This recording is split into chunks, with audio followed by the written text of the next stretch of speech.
तो कैसे हैं आप सभी लोग। मेरा नाम राजवंत सिंह है और मैं आप सभी का स्वागत करता हूं फिजिक्स वाला पर। आज हम लोग लेके आए हैं आपके लिए एक रिवीजन क्लास जो है टॉपिक लॉज ऑफ मोशन के ऊपर। कतई बहुत सारे टॉपिक इसमें ठूसे जा चुके हैं इस चैप्टर में, तो मैं ये उम्मीद करता हूं कि आपने एमआर सर के सारे लेक्चर्स अच्छे से देखे होंगे, सारी ट्रिक्स अच्छे से देखे होंगे, सारे एमआर स्टार जो सही में बहुत वंडरफुल होते हैं आपने अच्छे से करे होंगे। जितने भी हम लोग क्वेश्चन करने वाले हैं मैं स्टैंडर्ड तरीके से करूंगा, जिससे जिन बच्चों ने नहीं भी देखे हैं उनको भी हो जाए, और अगर आपने देखे हैं और आपको याद है विद कंडीशंस तो आप उनको अप्लाई करें, डेफिनेटली अप्लाई करें और अपना समय बचाएं। तो क्यों भाई और बहनों, पहला क्वेश्चन की तरफ बढ़ा जाए। Okay, 5000 balls each weighing 3 grams. हमारे पास एक बॉल है जिसका हमारे पास कितना है, 5000 बॉल्स है। एक तो पहली बात हमारे पास 5000 बॉल्स है, इनका मास है बेटा 3 ग्राम का। Okay, strikes 1 square centimetre of an area. एक हमारे पास इस टाइप से 1 सेंटीमीटर स्क्वायर का एक एरिया है, इस पे जाके इसे टकरा रही है। Okay, with a velocity 200 metre per second. इसकी जो वेलोसिटी है that is 200 metre per second in perpendicular direction. ऐसे गया, हिट करके वापस, रिबाउंड विद सेम वेलोसिटी, मतलब ऐसे। ओके, अब हमें बताना है कितना ये प्रेशर लगाएगा। लॉजिकली समझो बेटा, कोई भी बॉल, जब हम लोग स्कूल में थे या आप भी स्कूल में थे तो मारम पिट्टी एक गेम होता था। मारम पिट्टी में बॉल लेके हम लोग दूसरे को मारते थे, राइट। जब बॉल आपको लगती थी तो चोट होता था, दर्द होता था, है ना, होता था ना। क्यों होता था? क्योंकि न्यूटन ने बोला कभी भी जब मोमेंटम चेंज होगा तो हमारे पास फोर्स लगेगा।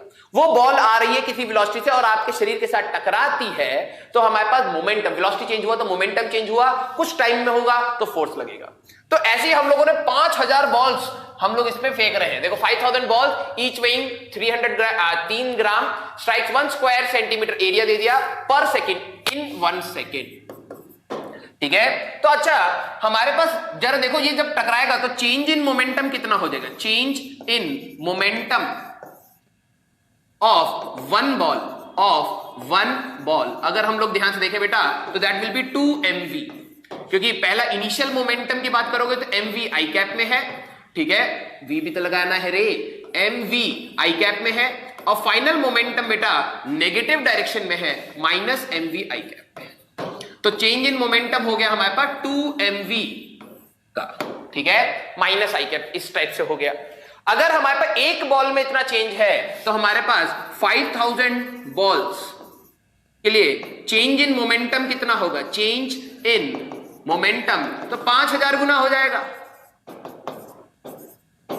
है ना, इन 1 सेकेंड। आपको याद होगा फोर्स होता था कितना चेंज इन मोमेंटम हुआ पर यूनिट टाइम, इन 1 सेकेंड। तो फोर्स अगर मेरे को निकालना है तो delta P by delta T करना है। हमारे पास यही हो जाएगा 5000 into 2 into M into V divided by 1 second. ठीक है, तो हमारे पास कहीं ना कहीं ये फोर्स आ गया। लेकिन हमें फोर्स नहीं पूछा है भाई और बहनों, क्या पूछा है, प्रेशर। तो हम लोग अगली शीट पे चलते हैं। प्रेशर की अगर मैं बात करूं बेटा तो प्रेशर होता है हमारे पास फोर्स अपॉन एरिया। तो फोर्स कितना लग रहा था बेटा, 5000 इंटू 2 इंटू मास कितना था, 3 ग्राम का था ना, छोटा छोटा बॉल है तो 3 ग्राम्स 1000 केजी में कन्वर्ट कर लिया। वेलोसिटी हमारे पास 200 मीटर पर सेकंड की थी तो हम लोग यहां पे 200 ले लेते हैं, अपॉन एरिया 1 सेंटीमीटर स्क्वायर 10 की पावर -4। ठीक है, तो ये हमारे पास 3 0 तो हमारे पास ऐसे ही चले गए, और अब बचा क्या, तो 3 2 6 6 2 12 12 5 60, तो 60 यहां पर आ गया हमारे पास, इंटू 10 की पावर 4 इंटू 10 की पावर 2 ये आ गया। तो 6 इंटू 4 5 6 7 10 की power 7 newton per metre square, that will be the answer. तो 6 इंटू -7 आ रहा है क्या, एक बार चेक कर लो हमारे पास, वैसे तो पॉजिटिव में आना चाहिए यार। हाँ अच्छा, ऑप्शन भी तो है, वो तो देखा ही नहीं, तो आंसर हमारे पास ये आ जाएगा। ओके, किसी को यहां पे कोई पंगा, सिंपल है। तो हमारे पास इस ओवरऑल क्वेश्चन में हमारे पास न्यूटन्स का second law F is equal to dp/dt का कंसेप्ट लगा है। किस तरीके से लगाया है आप चीज को देख सकते हो। अगला question, a machine gun is mounted on a 2800 kg। मान लो कि हमारे पास एक मशीन गन है, ठीक है, इस टाइप से 2800 kg का एक व्हीकल है। अरे अपना वो मान लो, टैंक मान लो, ठीक है, vehicle on a horizontal smooth rod नहीं, रोड होना चाहिए, negligible friction. The gun fires 10 bullets per second. इसमें से 10 बुलेट्स पर सेकेंड हमारे पास निकल रही है विद वेलोसिटी, ये भी 200 मीटर से ही फेंक पा रहा है, 200 metre per second. If mass of each bullet, bullet का मास हमें दे दिया है that is 50 grams, what is the acceleration produced in the vehicle? Logically समझना, मैं अर्थ से बाहर चला गया, मैंने कोई बॉल फेंकी, तो जैसी मैं फेंकूंगा तो मेरे को रिबाउंड मिलेगा, है ना? तो ऐसा हुआ क्यों था? क्योंकि एक्सटर्नल फोर्स जब जीरो होता है बेटा, अगर हम लोग इसके कंसेप्ट की पहले बात करते हैं, जब F एक्सटर्नल जीरो होता है तो मोमेंटम कंजर्व्ड होता है। जैसे ही आपने ये चीज फायर करी बेटा, इस पे कुछ फोर्स लगेगा तो इस पे कुछ फोर्स लगेगा, इंटरनल फोर्स है ये दोनों, क्योंकि एक्शन रिएक्शन सिस्टम के अंदर है ना? तो हम लोग यहां पे बात करते हैं फॉर बुलेट, फॉर बुलेट। अभी हम लोगों ने फोर्स किया था, देखो initial momentum for bullet, initial momentum was 0, final momentum हो गया mv, वैल्यू बाद में रख लेंगे, ये हो गया v, ये हो गया m, ठीक है? For one bullet, for one bullet change in momentum, delta p की बात करें तो mv हुआ, फोर्स की बात करोगे तो delta p by delta t, एक सेकंड में हमारे पास देखो फॉर वन बुलेट आ गया, फॉर 10 बुलेट्स डेल्टा पी हो जाएगा 10 गुना, और अगर मैं फोर्स की बात करूं बेटा तो फोर्स होता था कितना चेंज इन मोमेंटम है पर यूनिट टाइम, तो एक सेकंड में लगी रहा है तो ये 10 mv ही रहेगा, बट डिवाइड बाय 1 सेकंड। कोई पंगा? ये फोर्स बुलेट पे लगा था, गोली बंदूक पे भी फोर्स लगा था। अगर एक्शन है तो रिएक्शन इस पे मिलेगा ऑन काट। अगर मैं बात करूं फोर्स जो होगा वो वही होगा, कितना था रे? 10 mv का, और यही फोर्स जो इसको लगेगा, ठीक है, हमारे पास यही फोर्स, ऊपर वाले को हटा देते, हमारे पास यही फोर्स जो इसको लगेगा वो इसके लिए कैपिटल M ले लो, कैपिटल M इंटू ए, एक्सेलरेशन। तो इन्होंने क्या पूछा? हमें एक्सेलरेशन ही पूछा है, तो हाँ हम लोग सॉल्व कर लेते हैं अगली शीट पे। तो 10 mv equal to capital M A, तो 10 इंटू मास कितना था? 50 ग्राम था, 50 डिवाइडेड बाय 1000, वेलोसिटी 200 थी और ये था 2800। एक बार चेक कर लो, है ना? 2800, 200, 10 और 50, ये आ गया। तो हमारे पास 1 0 1 0 1 0 कट गया, तो 5 इंटू 20 यहां पर बच गया, 2800 यहां पे बच गया इंटू v, तो 1 0 यहां कट गया, तो 10 ये हो गया, 28 ये हो गया v, ये कट गया, 1/28 वेलोसिटी आ गई। लेकिन हमें पूछा किस में है? सेंटीमीटर पर सेकंड में, है ना? ओ सॉरी, वेलोसिटी नहीं, ये तो ए चलेगा रे, ए राइट, 1/28 मीटर पर सेकंड स्क्वायर हमारे पास ए आया। तो मीटर को अगर हम लोग सेंटीमीटर में करेंगे तो 100/28, ठीक है? तो 25 होता तो 4 आंसर आता, लेकिन ये 25 से ज्यादा है तो 4 से थोड़ा सा कम आएगा, एक ही ऑप्शन चमक रहा है, आंसर ये हो जाएगा। सिंपल, ठीक है? आप एक बार कैलकुलेट आउट कर लेना। तो ओवरऑल इस क्वेश्चन में हम लोगों ने क्या कंसेप्ट लगाया बेटा? हम लोगों ने लगाया मोमेंटम कंजर्वेशन का। जब भी कोई बम फूटता है तो इंटरनल फोर्सेस की वजह से होता है। जब भी मैं अगर बंदूक चलाऊंगा तो इंटरनल, गोली पे अगर फोर्स लग रहा है तो मेरे को एक रिकॉइल मिलेगा। तो मैंने पहले बंदूक के ऊपर जो गोली के ऊपर था फोर्स वो निकाला, उसी फोर्स को यूज कर लिया इसके ऊपर, क्योंकि वो उसको रिकॉइल मिलेगा, action reaction pairs equal to ma, वहां से हम लोगों ने क्वेश्चन सॉल्व कर लिया। Okay, a ball of mass 150 ग्राम, एक बॉल है हमारे पास 150 ग्राम की, starts moving with 20 metre per second. Starts मतलब इनिशियल वेलोसिटी 0 है, फाइनल वेलोसिटी इसकी हो गई 20 metre per second, and it hits by a force which acts on it 0.1 second. 0.1 second के लिए फोर्स लगा था। द इंपल्सिव फोर्सेस मतलब बेटा फुटबॉल जमीन पे पड़ी है, रुकी हुई है, मास है, मैंने क्या करा, उसको किक करा, और जो किक करा वो 0.1 सेकेंड में करा। मतलब एक हमारे पास बॉल थी और मान लो आपका जूता ऐसे था, पहले इनिशियली रेस्ट पर था, आपने इस पे फोर्स लगाया किसी टाइम टी के लिए और ये भाग जाएगा, राइट? हमें पता है impulse momentum theorem, impulse momentum theorem. Impulse momentum theorem क्या कहता है बेटा?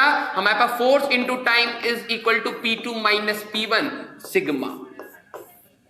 अभी तो सिर्फ एक ही फोर्स लगा है, अगर ज्यादा फोर्स लगते तो सभी का फोर्स इनटू टाइम करते हुए जाओगे, चेंज इन मोमेंटम के बराबर होता है, राइट? क्योंकि ये फोर्स, ध्यान से देखना, this force is increasing velocity, तो हम लोग इसका इंपल्सिव फोर्स इनटू टाइम कितना था भैया? टाइम 0.1 पॉजिटिव लेके चलेंगे। Final momentum mass 150 divided by 1000 into v2 minus v1 20 minus 0। इस इक्वेशन को यूज करेंगे, ठीक है? तो हमें ये हो गया F/10, ठीक है, इक्वल टू 150/1000 इंटू 20। तो कटापिटी हो जाएगी डॉक्टर्स, 0 0 हम लोगों ने काट दिया, 0 0 हम लोगों ने काट दिया, 0 0 हम लोगों ने काट दिया, 30 न्यूटन के आसपास हमारे पास आंसर आ जाएगा। ओके, तो ओवरऑल इस क्वेश्चन का जो हमारे पास कंसेप्ट था, देखो हर क्वेश्चन का कुछ ना कुछ कंसेप्ट आ रहा है, इस क्वेश्चन का कंसेप्ट ये था कि अगर आप इंपल्सिव फोर्स लगाते हो, बहुत छोटे से टाइम के अंदर फोर्स लगाते हो, तो हम लोग इंपल्स मोमेंटम थ्योरम यूज कर सकते हैं। इसको हम लोग जर्क भी कहते हैं, झटका दे दिया बहुत जल्दी से, राइट? तो इंपल्स मोमेंटम थ्योरम होता है, ये आया कहां से sir? F is equal to dp/dt से आया। F इंटू dt का integration is equal to dp, change in momentum, integration करने के बाद ये आता है सिग्मा, इसको कर लो F इंटू टी। तो ये equation is called impulse momentum theorem, ठीक है? मतलब अगर आप इंपल्स देते हो तो उससे मोमेंटम पे कैसे चेंज आता है, वो ये है। ओके, चला जाए अगले क्वेश्चन पे। 2 billiard balls each of mass 50 ग्राम। अच्छा, दो 50 ग्राम की हमारे पास बिलियर्ड बॉल्स हैं, मूव्स इन अपोजिट डायरेक्शन, ये ऐसे जा रही है, ये ऐसे जा रही है, with speed 40 kilometre per our, कतई बहुत तेज चल रही है। पता नहीं कौन सी बिलियर्ड बॉल है, कौन खेल रहा है, 40, अरे ये मिट कैसे रहा है अपने आप, 40 किलोमीटर पर आवर, गजनी बन रहा है, खुल जा रहा है। Collide and rebound with the same velocity, जाके टकराती हैं और वापस इस टाइप से ही 40 किलोमीटर पर आवर की, अरे मिट क्यों रहा है, ऐसे आ जाती है, ठीक है, 40 किलोमीटर पर आवर इस टाइप से। Okay, what will be the impulse imparted to each ball due to other ball? impulsive force कभी भी निकालना हो बेटा, देखो अपने आप भाग रहा है, जैसे तुम भागते हो क्लास से, इंपल्सिव फोर्स निकालना हो तो फोर्स इनटू टाइम से निकाला जा सकता है, और दूसरा तरीका होता है चेंज इन मोमेंटम। अरे कतई भाग रहा है बहुत, चेंज इन मोमेंटम से। तो इस बॉल के लिए देखो बेटा, इनिशियल मोमेंटम क्या होता भागे जा रहा है भैया, इंपल्स अगर हमें निकालना है तो चेंज इन मोमेंटम से। इनिशियल होता, मान लो इसका मास m है, ये वेलोसिटी v है, ओके, अब आ गया तो mv होता i कैप। फाइनल मोमेंटम की बात करूं, क्योंकि ये टकरा के वापस इसी डायरेक्शन में आ गया है, तो ये होता माइनस mvi कैप। तो चेंज इन मोमेंटम कितना होता बेटा? 2mv। मैग्नीट्यूड की बात करें तो चेंज इन मोमेंटम होता 2mv, डायरेक्शन दोनों की अपोजिट होगी। तो हो गया भैया, इंपल्स यही है, तो 2 इंटू, आजा भाई आजा आजा, 2 इंटू मास कितना है 50/1000, ठीक है, वेलोसिटी थी 40 किलोमीटर पर आवर, 5/18। ओके, तो 0 0 0 0 5 2 2 2 5 4 20/18 हमारे पास देखा जाए 1 से बड़ा होगा हल्का सा, क्योंकि 1 से बड़ा होगा ये आंसर आना चाहिए। 10/9 1.99, ठीक है, 1.11। ओके, तो हमारे पास ये आंसर आ गया। तो ओवरऑल इस क्वेश्चन के कंसेप्ट को रिवाइज किया जाए बेटा, इस क्वेश्चन के कंसेप्ट पे था इंपल्स निकालना था। कभी भी किसी बॉडी का मोमेंटम चेंज होगा, फोर्स लगा था, फोर्स इनटू टाइम इंपल्स होता है। क्योंकि यहां पर हम लोगों को फोर्स नहीं बता सकते, टाइम ऑफ कितनी देरी में कोलिजन हुआ ये नहीं पता, तो हम लोग यहां पर क्या करेंगे, अगर टाइम दिया होता तब मजा आ जाता, change in momentum by time, force आ गया होता, ठीक है। लेकिन हमें चेंज इन मोमेंटम से भी हम लोग इंपल्स निकाल सकते हैं। This will be the concept. I hope आपको ये चीज समझ आई होगी। अगला क्वेश्चन हमारे पास, the and P and Q, this is a question of a constraint motion. इसके ऊपर कई बार क्वेश्चन आए हैं, मैं आपको कंसेप्ट एक बार बताऊंगा कि मैं क्या यूज करता हूं, सबके ये करने के तरीके अलग अलग होते हैं, ठीक है। The and P and Q to an unstretched string, ये अनस्ट्रेच्ड स्ट्रिंग है, उसके एंड पी एंड क्यू है, मास है, लगा दिए, ठीक है, एम और M, moves downward with uniform speed v, ये दोनों v से जा रहे हैं, ठीक है। जो हमारे पास and pulley R and S are fixed, इन दोनों को फिक्स कर दिया है। मास m, कैपिटल M कितनी वेलोसिटी से मूव करेगा विद स्पीड हमें निकालना है। ओके, इस ऑप्शन में बेटा u नहीं है, ये v ही होगा। ठीक है, कैपिटल V। ठीक है, ये नहीं कि सर ये क्या दे रखा है मेरे को समझ नहीं आया, अरे सिंपल है, v ले लो। ओके, अच्छा अब दे रहा देखो, इस क्वेश्चन को हम लोगों को करने के बहुत सारे तरीके होते हैं। ठीक है, बहुत सारे तरीके होते हैं रे बच्चा। अब ध्यान से देखना हम कैसे करते हैं। बेटा हमारे पास न्यूटन्स ने बोला था लॉजिकली, या न्यूटन छोड़ो, हम अब न्यूटन्स बन जाएंगे। मान लो बेटा एक डब्बा है, इसके अंदर गैस के बहुत सारे पार्टिकल हैं। क्या ये गैस के पार्टिकल एक दूसरे पे फोर्स लगा रहे होंगे? हाँ या ना? लगा रहे होंगे, है ना? वेन डर वाल फोर्सेस तो पढ़ा ही है, लगा रहे होंगे। क्या इनके फोर्सेस की वजह से डब्बा आगे मोशन कर पाएगा अपने आप? नहीं। न्यूटन्स ने यही तो बोला था कि एक एक्सटर्नल फोर्स बहुत ज्यादा रिक्वायर्ड है, या एक्सटर्नल फोर्स की रिक्वायरमेंट होती है किसी भी बॉडी का स्टेट चेंज करने के लिए। तो मैंने कहा यार इंटरनल फोर्स तो वर्क डन कर ही नहीं पाएंगे, क्योंकि डिस्प्लेस नहीं करा सकते। Work done by internal force is zero, और अगर वर्क डन जीरो है तो पावर का फॉर्मूला होता था बेटा वर्क अपॉन टाइम। ठीक है, that must be zero. Power का एक और वर्क डन का फॉर्मूला होता है एफ डॉट एस, तो पावर का फॉर्मूला हो जाएगा एफ डॉट वी। ये जीरो होना चाहिए for all internal forces, for all internal forces. Internal forces वो होते हैं जिनके action reaction pairs, action reaction pairs are present in system, are present in system. System के अंदर ही एक्शन रिएक्शन पेयर्स होते हैं, वो हो गए इंटरनल फोर्सेस। ठीक है, अब आओ जरा इस क्वेश्चन पे। हमारे पास एक पुली ये था, एक पुली ये था, इस टाइप से। यहां पे एक ब्लॉक था कैपिटल M, यहां पर एक स्मॉल m, यहां पर एक स्मॉल m। ठीक है, हम लोगों को इसकी वेलोसिटी दे रखी है बेटा कैपिटल V, इसकी वेलोसिटी दे रखी है कैपिटल V। सबसे पहला काम आप ये करना बेटा, इसमें फ्री बॉडी डायग्राम बनाना। यहां पे टेंशन T, यहां पे टेंशन T, एक्शन रिएक्शन, एक ही धागे में tension T T T T, इस टाइप से आ गया। ओके, अब जरा देखना, ये एंगल था हमारे पास थीटा, क्वेश्चन में दे रखा है सिमेट्रिकली, तो T cos थीटा ऊपर की डायरेक्शन में, T sin थीटा इधर। इसका भी रिजॉल्व करोगे तो T cos थीटा इधर की डायरेक्शन में और T sin थीटा इधर। ये तो कट गया। ओके, 2t cos थीटा ऊपर है तो 2t cos थीटा नीचे, 2t cos थीटा इधर, तो 2t cos थीटा इस वाले ब्लॉक पे लग रहा है। सबसे पहला काम होता है फोर्स एनालिसिस। वेट को लेने की जरूरत नहीं है। क्यों सर? हम तो हमेशा वेट लेते थे। बेटा अगर इसका वेट mg है, इसका रिएक्शन अर्थ पे लगेगा, अर्थ को हम सिस्टम में नहीं ले रहे, इंटरनल फोर्सेस देख रहे हैं। अब जरा देखो क्वेश्चन बन गया हमारे पास। सर जी कैसे बन गया? ये v और v था, मान लिया इसकी वेलोसिटी u है, इनको नीचे ले जाओगे ऊपर जाएगा। पावर हमने कहा था कि power due to all the internal forces must be equal to zero, sigma, सभी का पावर जीरो होना चाहिए, क्योंकि वो वर्क नहीं करेंगे, वर्क नहीं करेंगे तो पावर जीरो। अब जरा देखो हम क्या करेंगे। पावर का फॉर्मूला भी बताया था बेटा एफ डॉट वी, है ना?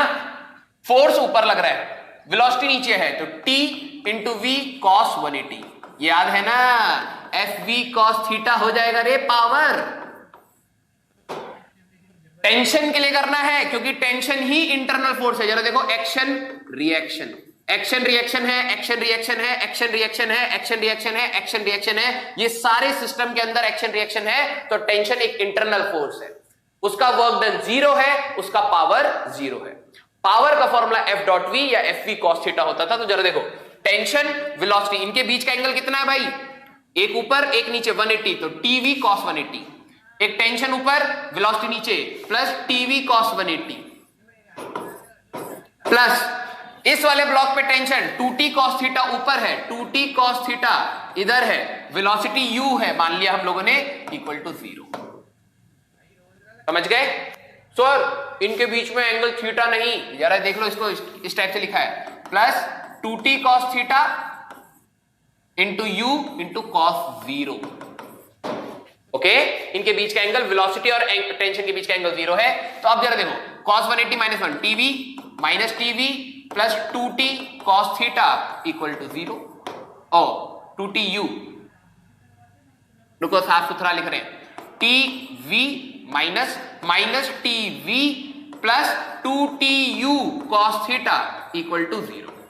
ओके टी उड़ा दिया, इसको सेट ले जाओगे तो 2v equal to 2u cos theta, 2 से 2 उड़ गया, u चाहिए था, that is v by cos theta, तो ये आंसर आ गया। ओके तो ऑप्शन है हमारे पास v by cos theta answer. देखो इसको करने के इसी चीज को, क्योंकि हो सकता है कईयों के लिए नया कंसेप्ट हो, हमारे पास फॉर एग्जांपल इस टाइप का क्वेश्चन है, दो एग्जांपल ले लेता हूं। ओके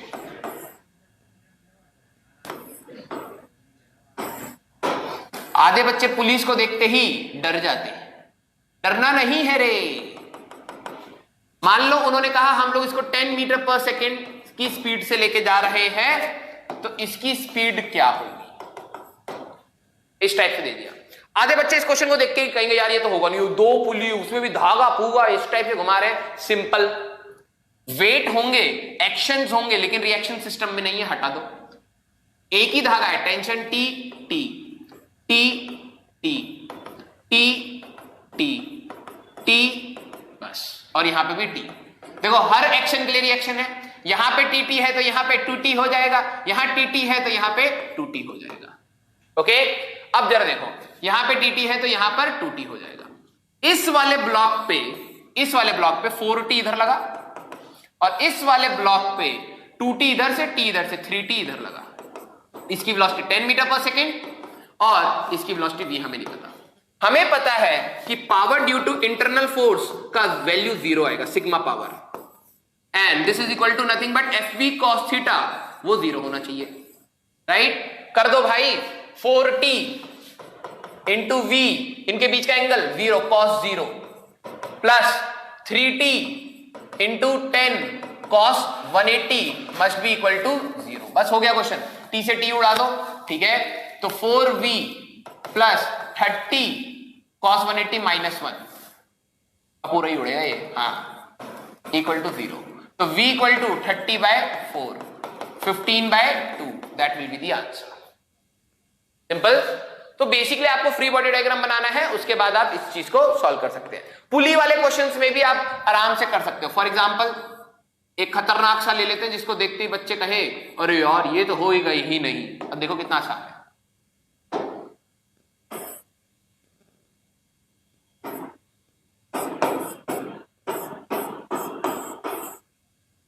उन्होंने कह दिया इसको हम लोग 10 मीटर पर सेकेंड स्क्वायर से लेके जा रहे हैं, इसकी एक्सेलरेशन बताओ।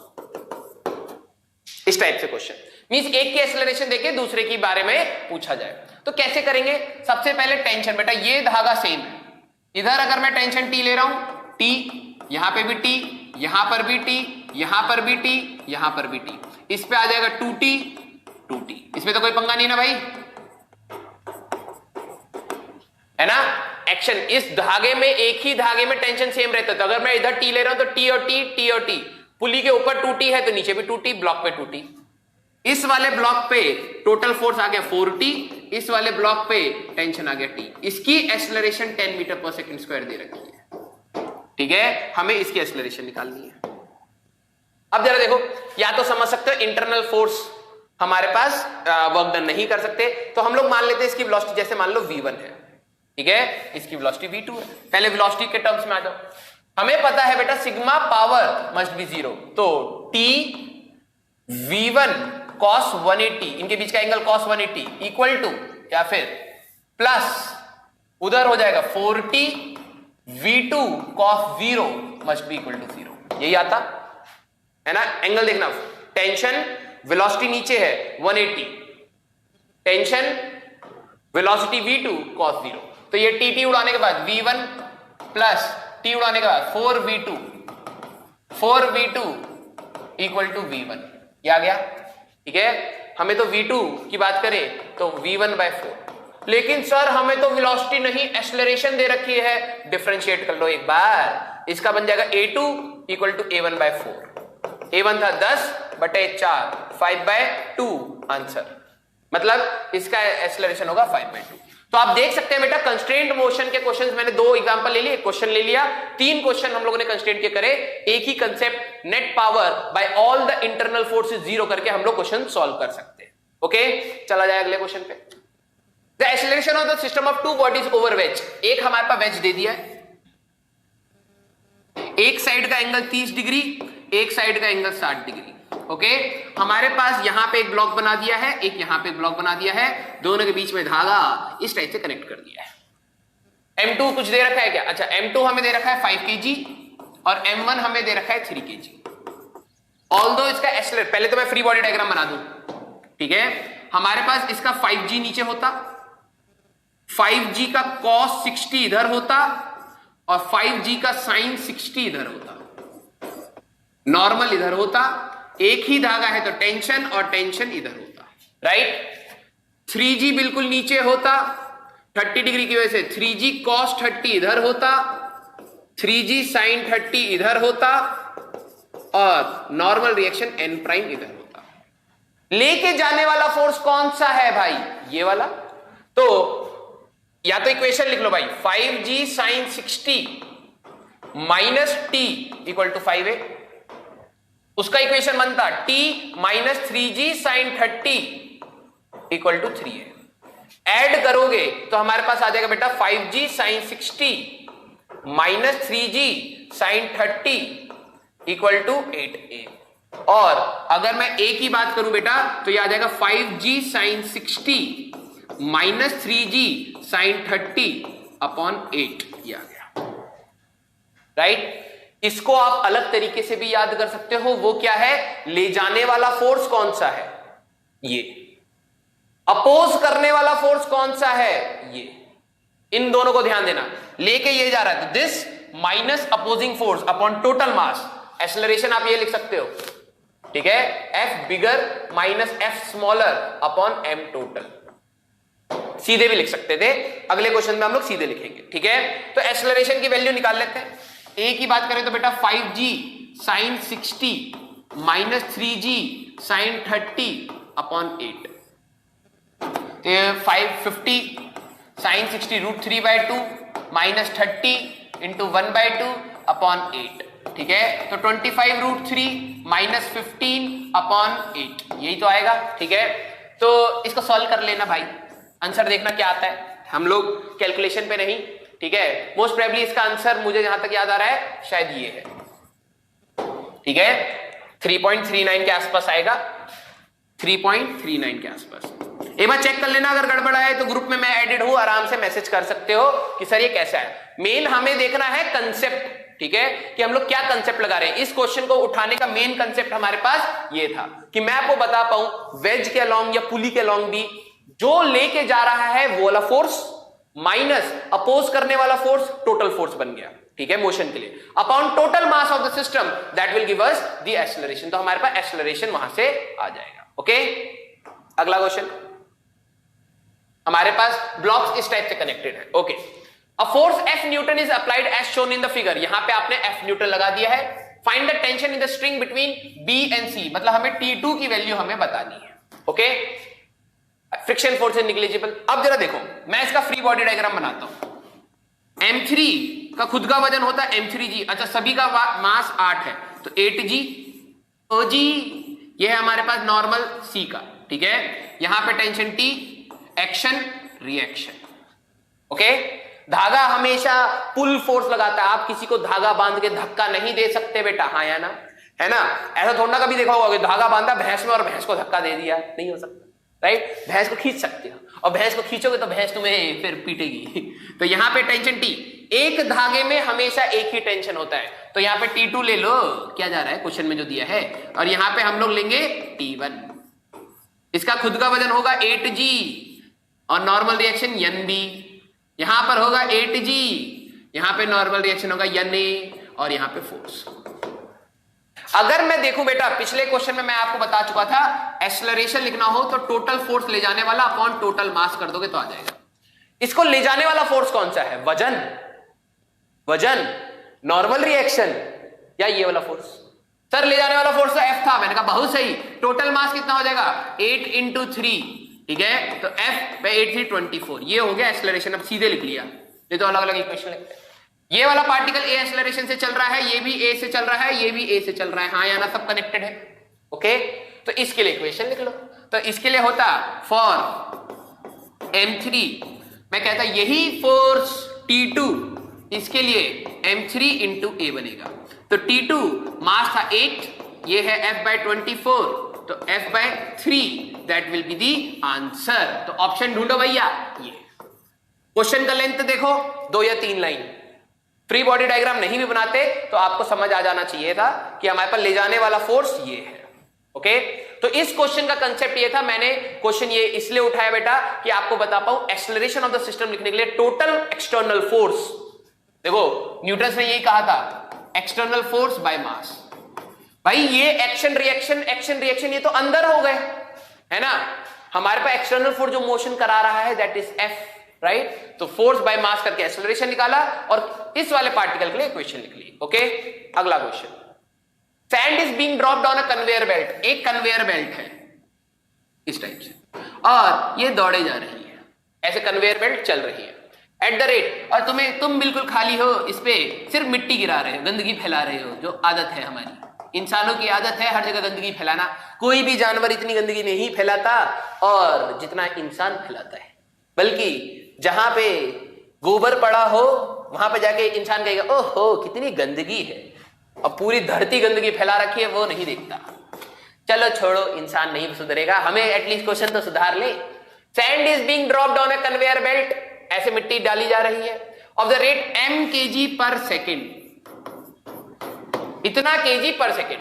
The force necessary to keep the belt moving with constant velocity v, इसको v से चलाने के लिए हमें कितना फोर्स लगाना पड़ेगा। अब ये क्वेश्चन का कंसेप्ट आधे बच्चे ध्यान नहीं देते, फ्लो में बह गए चैप्टर में। न्यूटन्स ने बोला था F is equal to dp by dt, ठीक है। न्यूटन्स का सेकेंड लॉ यही बोलता है F is equal to dp by dt, ma नहीं बोलता। अगर मैं ध्यान से देखूं तो d by dt into mv, और प्रोडक्ट रूल लगाने के बाद याद है डिफरेंशिएशन या भूल गए, ये होएगा m into dv by dt plus v into dm by dt। Sir ऐसा तो हमने देखा नहीं, हमें तो सीधे यही लिखवाया गया था ma।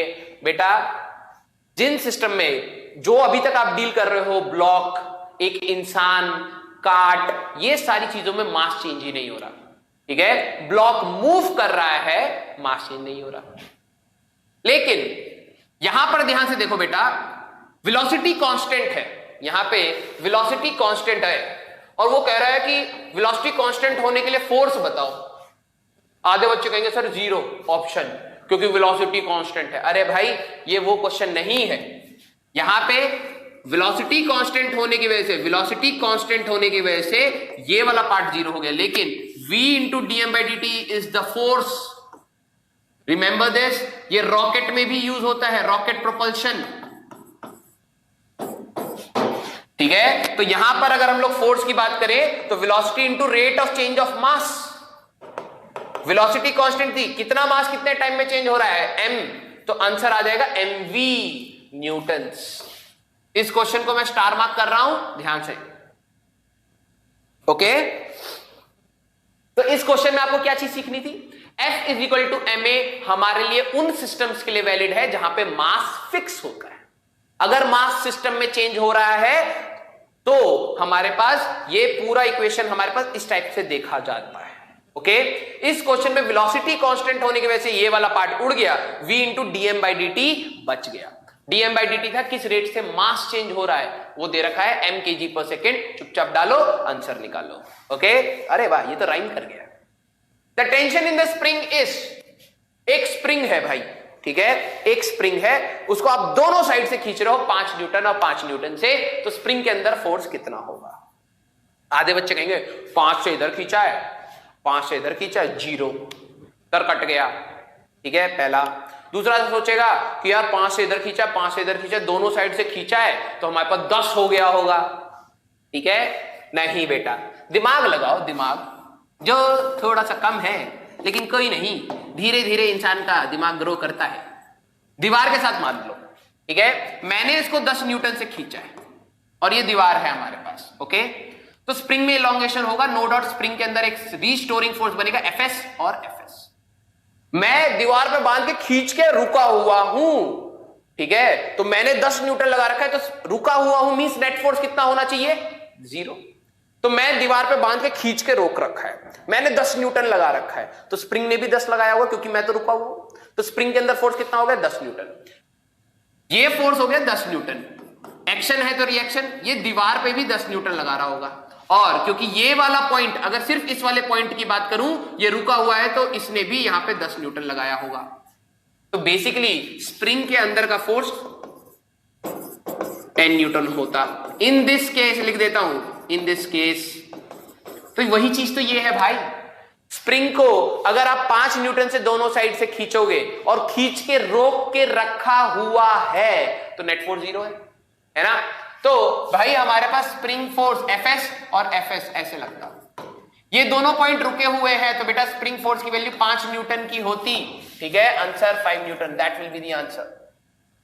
तो ये आपको ध्यान रखना है, 0 नहीं सर कट गया, नहीं, स्प्रिंग के अंदर इलॉन्गेशन हो चुका होगा और इलॉन्गेशन होने के बाद स्प्रिंग के अंदर फोर्स डेवलप होता है, तो वो होगा 5 न्यूटन, ओके। अगला, A block is kept on a frictionless inclined surface। एक frictionless inclined surface है, बिल्कुल मस्त चिकना चिकना, ओके, इस टाइप से, with an angle of inclination beta, ये हमारे पे बीटा है। The incline is given an acceleration a। अब क्या होता, अगर a नहीं होता तो ये नीचे स्लिप कर जाता है ना, अगर a नहीं होता तो ये नीचे चुपचाप स्लिप कर गया होता, क्योंकि स्मूथ है, चिकना है ना, अबे ओ चिकने वैसे ही, ठीक है। तो ये स्मूथ है तो नीचे स्लिप कर गया होता। अब इन्होंने कहा है कि मैं इसको स्लिप नहीं करने दूंगा, मैं इसको बहुत तेजी से आगे लेके जाऊंगा, तो ये हमारे पास पीछे हो जाएगा। जैसे कार में एक पेंडुलम होती है, ठीक है, आप नॉर्मल कार में पेंडुलम को ले जाके छोड़ोगे तो वापस चला जाएगा, वैसे ये नीचे चला जाता। लेकिन अगर मैं अब कार को a एक्सेलरेशन से चलाऊंगा तो ये पेंडुलम पीछे स्विंग होके रुका रहेगा, वैसे ही सेम चीज, ठीक है। तो this is the question of a non inertial frame. Non inertial frame वो होते हैं विच आर एक्सेलरेटेड, और नॉन इनर्शियल फ्रेम में न्यूटन्स लॉज लगते ही नहीं है, न्यूटन लॉज वैलिड नहीं है। अच्छा सर, तो वैलिड नहीं है तो हम क्या करें, क्वेश्चन छोड़ दें? मैंने कहा नहीं रे, to make it valid, to make it valid हम लोग क्या करते हैं, एक फसूडो फोर्स बनाते हैं, फसूडो फोर्स। फसूडो फोर्स पता लग गया ना, ठीक है, P साइलेंट होता है, सूडो फोर्स नकली फोर्स बनाते हैं, opposite to direction of motion. Sir value कितना होता है सूडो फोर्स का? Mass of the body, acceleration of non inertial frame. ध्यान से देखो इसको, घूरो घूरो भाई, ये एक्सेलरेशन बॉडी का नहीं है, ये एक्सेलरेशन नॉन इनर्शियल फ्रेम का है। तो ये अगर इधर a जा रहा है तो हम लोग इधर ma बनाएंगे, ठीक है। इसका एक खुद का वजन होगा mg,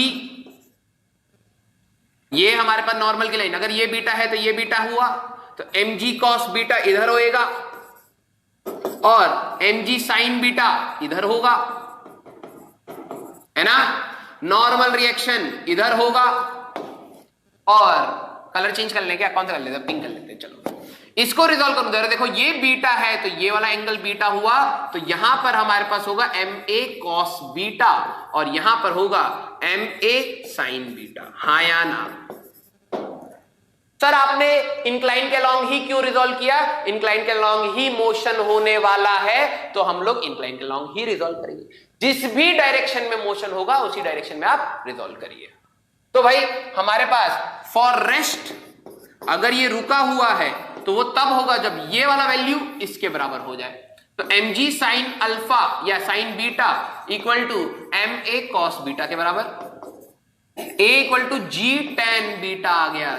चमका, गाड़ी जब चलाते हैं तो पेंडुलम भी इतने ही एंगल, याद है ना, a equal to g tan alpha वहां पे भी होता है। तो हमारे पास कितनी एक्सेलरेशन होनी चाहिए, g tan alpha, that will be the answer. अब देखो, तो इस क्वेश्चन का हम लोगों ने कंसेप्ट क्या उठाया, एक बार चेक कर ले यार, बैटरी कहीं खत्म बीच बीच में हो जाती है यार, पंगा ना हो। चलो अभी है, ठीक है। तो ये क्वेश्चन कराने का हमारे पास कंसेप्ट क्या था? This is a question of a non inertial frame. कभी भी आपको क्वेश्चन नॉन इनर्शियल फ्रेम के अंदर करना है तो आपको एक सूडो फोर्स बनाना है, नकली force ma, opposite to the direction. ये इधर जा रहा था, बिल्कुल अपोजिट ma, ठीक है। फिर उस सिस्टम के अंदर आके क्वेश्चन सॉल्व कर लेना है, वहां पे तब न्यूटन्स लॉ वैलिड हो जाएगा। Okay, two blocks A and B of mass 3m and m are respectively connected by a massless and inextensible string। इन दोनों को हम लोगों ने एक धागे से बांधा है, और भाइयों और बहनों, the whole system is suspended by a massless spring. ऊपर स्प्रिंग से कनेक्ट कर दिया है ऐसे। यहां पर एक हमारे पास स्प्रिंग है, इसका मास हमारे पास 3m है, और इसका मास हमारे पास m है। यम होता है ना, यम। मिनिमम की spelling M I N I M U M, वैसे वाला यम, ठीक है। मेरे पापा m को यम बोलते हैं, x को यक्स बोलते हैं। मजा आ जाता है सुन के। पापा से मैं बस ऐसी वर्ड बनवाता हूं, पापा मामा की स्पेलिंग क्या होती है? पापा कहते हैं यम्मा यम्मा। मजा आता है। तो चला जाए, मजे नहीं, हमें क्वेश्चन करने हैं। अब इन्होंने क्या बोला है, ये सिस्टम था, तो ऑब्वियस सी बात है यार, इनके वजन की वजह से स्प्रिंग खींचा होगा और रुक गया होगा, ठीक है। The magnitude of acceleration of A and B immediately after the string is cut. इस टाइप के क्वेश्चन कई बार आए हैं, कई बार, कि धागा काटने के बाद हमारे पास इनकी एक्सेलरेशन क्या होगी। तो सबसे पहले इन टाइप के क्वेश्चन का कंसेप्ट होता है solve initial and final case separately. Initial and final case separately. इसी में पूरी अपनी रिसर्च मत करने लगना। इनिशियल केस अलग से बनाओ, फाइनल केस अलग से बनाओ, with tension zero. After cutting tension is equal to zero. Cutting से याद आया, हमारे घर के पास एक दुकान है, ठीक है, बाल काटने की। तो वहां पे लिखा हुआ है XYZ सैलून, और नीचे लिखा है children cutting also done here. Children cutting, बच्चे काट देता है वो। आप बाल कटवाने जाओगे, आपके बच्चों के चिथड़े उड़ा देगा। तो आफ्टर कटिंग टेंशन जीरो भैया, बच्चा कटवा दो टेंशन नहीं होगी। नहीं, ऐसा नहीं, धागा काटने के बाद टेंशन जीरो हो जाता है। ओके, अच्छा, तो मैंने क्या कहा, पहले इनिशियल। तो भाई इनिशियल केस की अगर मैं बात करूं तो इस ब्लॉक का फ्री बॉडी डायग्राम में इसका वजन होता है mg, एक धागे में होता है टेंशन t, और एक्शन बनाए तो रिएक्शन उसी समय बना देना, भूलना मत। इसका खुद का वजन होगा 3mg, और ऊपर होगा स्प्रिंग फोर्स Fs। और ये पूरा का पूरा सिस्टम रेस्ट पर है, तो रेस्ट पर है तो इसको सॉल्व करो। रेस्ट पर T इक्वल टू mg होगा, ओके, और यहां पे Fs equal to T plus 3mg देखा जाए तो स्प्रिंग फोर्स हो जाएगा 4mg के बराबर। ये पहला सिनेरियो था, राइट, बना लिया।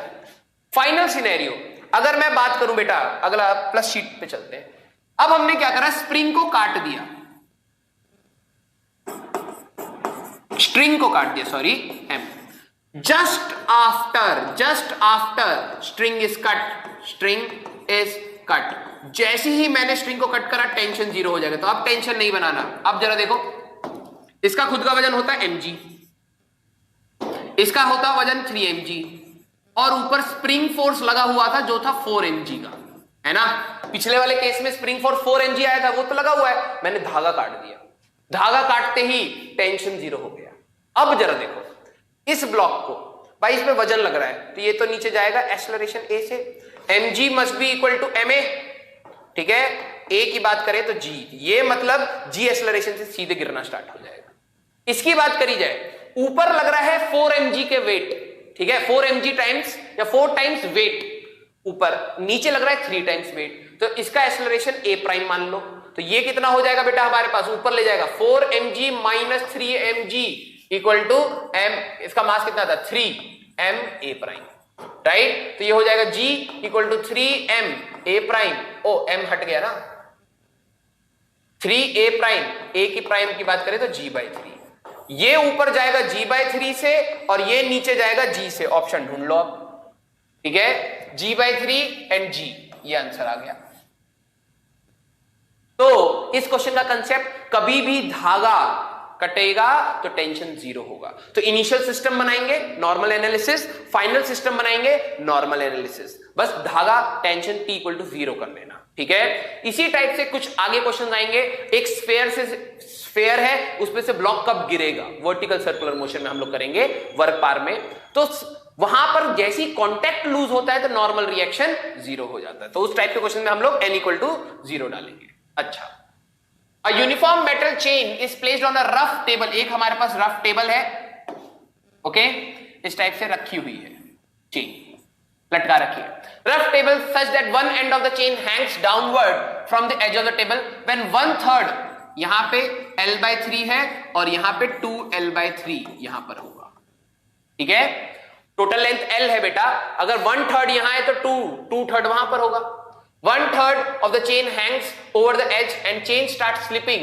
Find the coefficient of static friction. ठीक है, अब जरा यहां पर ध्यान से देखना बेटा, मतलब हो क्या रहा है कि जब आपने ये हैंग कर रखा है, इसका वजन इसको खींच रहा होगा आगे की साइड, यही तो होगा, ऑब्वियस सी बात है। ठीक है, ये तो कई बार करके देखा होगा ना, एक चेन है टेबल से लटका रखी, ऊपर खींचोगे तो आपको उसका वजन ऊपर टेबल पे रखना है। अब जरा देखो, हम यहां पर क्या कहते हैं बेटा, इतने का वजन निकाल लेंगे भाई। L लेंथ पर मास है m, पर यूनिट लेंथ की अगर मैं बात करूं बेटा, तो मास हो जाएगा m/L, इसका मास आ जाएगा m/3। क्यों, मास इन L/3 कितना हो जाएगा, m/L into L/3, unitary method बेटा m/3, और इसी का मास आ जाएगा 2m/3। जो इसका वजन है m/3g, ये खींच रहा है इसको इस साइड, तो फ्रिक्शन यहां पे जो भी फ्रिक्शन होगा बेटा, फ्रिक्शन इस साइड लगेगा, उसको रोकेगा। Friction is mu times the normal reaction, तो क्वेश्चन बन गया म्यू टाइम्स नॉर्मल रिएक्शन होगा 2mg/3 इक्वल टू m/3g।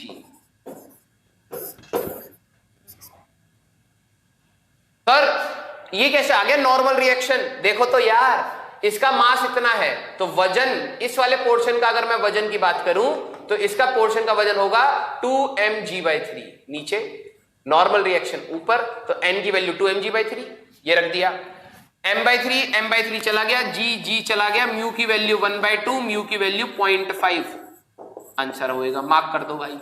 अच्छा, ऑप्शन नहीं दे रखा, कोई नहीं, म्यू की वैल्यू 0.5 आ गई, सिंपल। ओके, तो इस टाइप के क्वेश्चन भी आपके पास कई बार आए हैं। तो ओवरऑल एनालिसिस क्या है, जो वजन नीचे लटका हुआ है, उस वेट की वजह से वो आगे स्लिप होने की कोशिश करेगा। फ्रिक्शन मोशन को नहीं, relative motion between two surfaces को अपोज करता है, तो अगर ये इधर जाना चाहता है, फ्रिक्शन अपोजिट डायरेक्शन में लग के इसको रोकेगा। ओके, अगला, two masses m and m are attached to a vertical axis by weightless thread. ठीक है, मान लो इसका थ्रेड का कंबाइंड लेंथ है L, इसका मास कैपिटल M, इसका मास स्मॉल m, और एक्सिस कुछ ऐसे डिस्टेंस से। They are set in rotational motion in a horizontal plane about the axis, ऐसे घुमाने लग गए, पगला गए हो तुम। ठीक है, with constant angular velocity omega से घुमाने लग गए। If the tension in the threads are same during the motion, tension हमारे पास चेंज नहीं कर रहा है, टेंशन ऐसे होगा T और T। The distance of M from the axis, capital M, ये हमारे पास कितने डिस्टेंस पे होगा, x मान लेते हैं। समझ गए क्वेश्चन, मतलब हम लोगों ने एक छोटी बॉल, एक m स्मॉल m, एक कैपिटल M मास को L लेंथ से जोड़ के बीच से नहीं, कहीं से घुमाना स्टार्ट कर दिया। भाई घुमाओगे तो इनके ऊपर बाहर की डायरेक्शन में सेंट्रीफ्यूगल फोर्स लगेगा, है ना। तो हमारे पास हम लोग बात करें, ये सर्कुलर मोशन से आ गया, ओमेगा से घुमा रहे हो, ये अगर x है तो ये वाला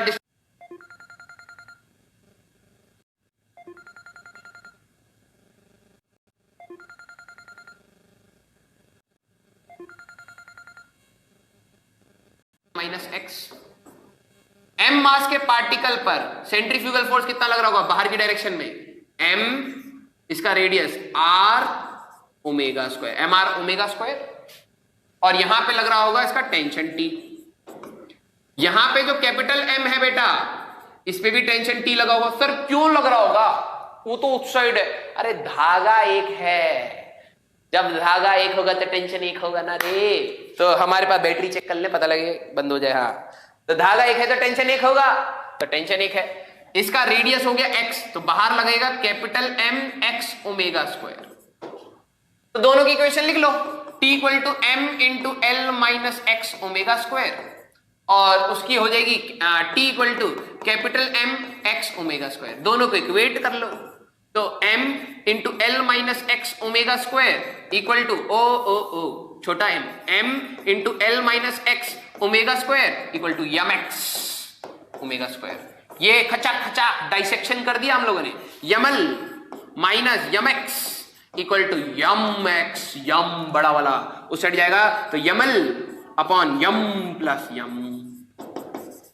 ढूंढ लो option, M L upon M plus M, ठीक है, तो this will be the answer.